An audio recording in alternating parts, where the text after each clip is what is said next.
So can I do a VA loan for a family member? That's a complicated question. Generally, the rule of thumb is you cannot purchase a home with a VA loan that you are not occupying, right? So if you are a veteran, let's just say that you wanted to purchase a property for your parents, right? For your parents to live in. If you are also going to be living in that property with them, that's totally fine. If there's something called a VA joint loan where you're basically using your VA eligibility and you have someone who is a non-veteran that is not married to you who is also signing on the mortgage. The only difference between that and a regular VA loan is that you would not be able to use your full eligibility. You wouldn't be able to finance 100% of the purchase price if there's a non-veteran, non-spouse also co-signing on that mortgage with you.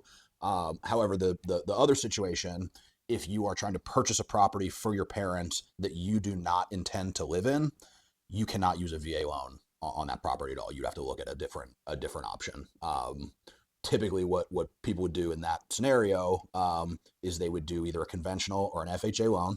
Their parents would be the ones occupying the property. Their parents would be the ones who are like the primary obligor on the loan. So like essentially they would be buying that house with their name on the deed and on the loan, and you would be co-signing for them, and that's called a non-occupant co-borrower. As long as they're not buying like a multi-family property. If you're buying a just like a single family home, you could do that with even if your parents, these people that whoever's going to live in the home, like even if they have no income whatsoever, they can go on without a job, without income, and then you can co-sign for them with your job and your income to actually provide enough assets or enough income, sorry, rather, to qualify for that loan. You can get into that property with a very limited down payment as if you weren't co-signing, right? So like 3.5% FHA, 3% if they're a first-time home buyer for conventional, 5% if they're not a first-time home buyer.